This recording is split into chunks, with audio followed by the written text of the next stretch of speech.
Assalamualaikum warahmatullahi wabarakatuh.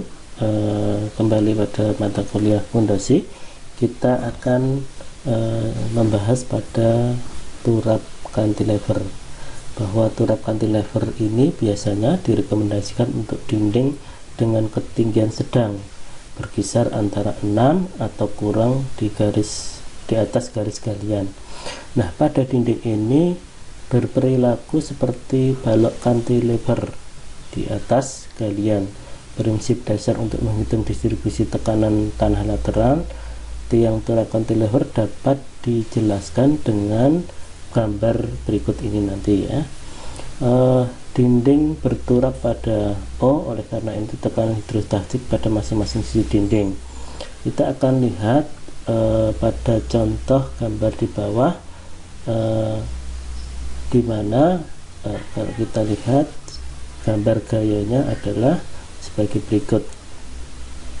Ini adalah tiang cantilevernya, tiang turap yang di cantilever, artinya dijepit karena tekanan tanah aktif dan tekanan tanah pasif. Sedangkan di bawah adalah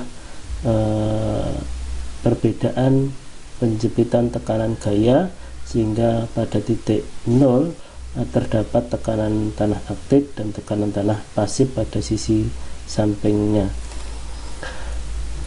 Pada muka air tanah ini digambarkan bahwa terdapat muka air tanah pada ketinggian tertentu, kemudian ini garis galian, kemudian ini adalah tanah kering, kemudian ini muka air tanah maksudnya ya.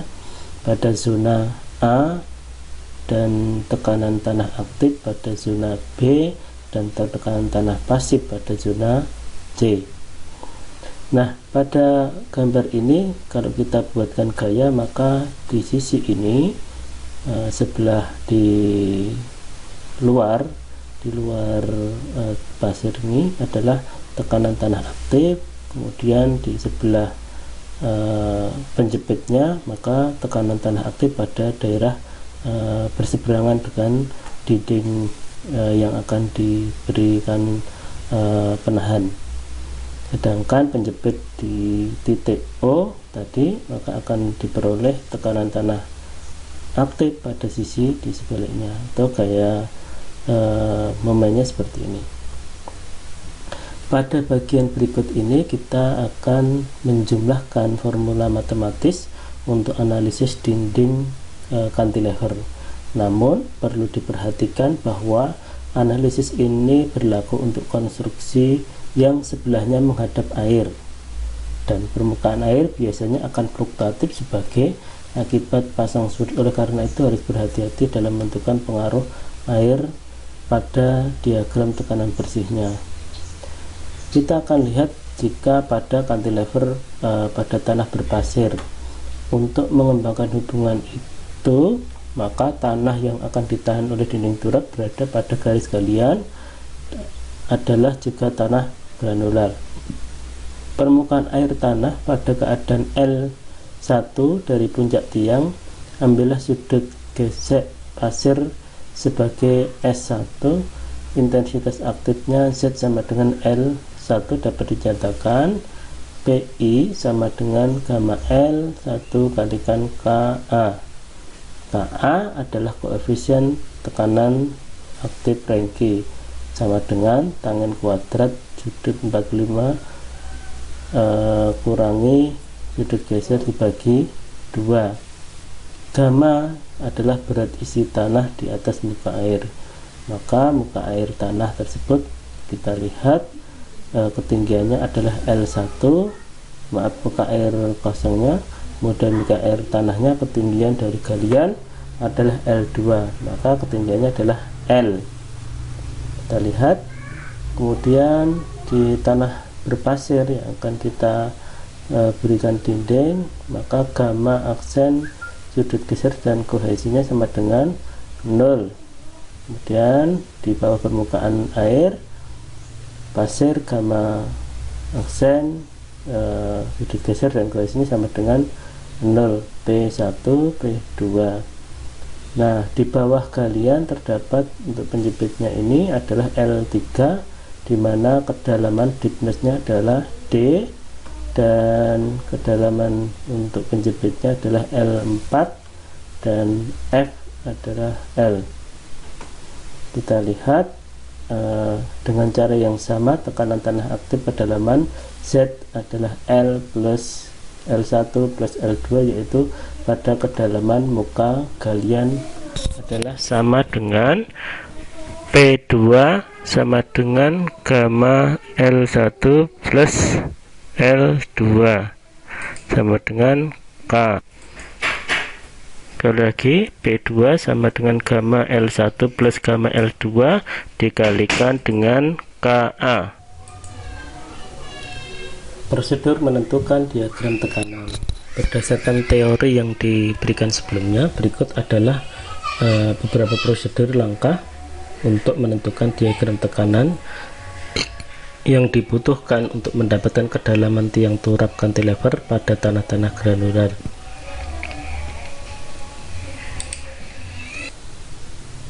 Berdasarkan teori yang diberikan sebelumnya, bahwa adalah langkah-langkah untuk menentukan diagram tekanan yang dibutuhkan untuk mendapatkan kedalaman tiang turap cantilever pada tanah-tanah granular.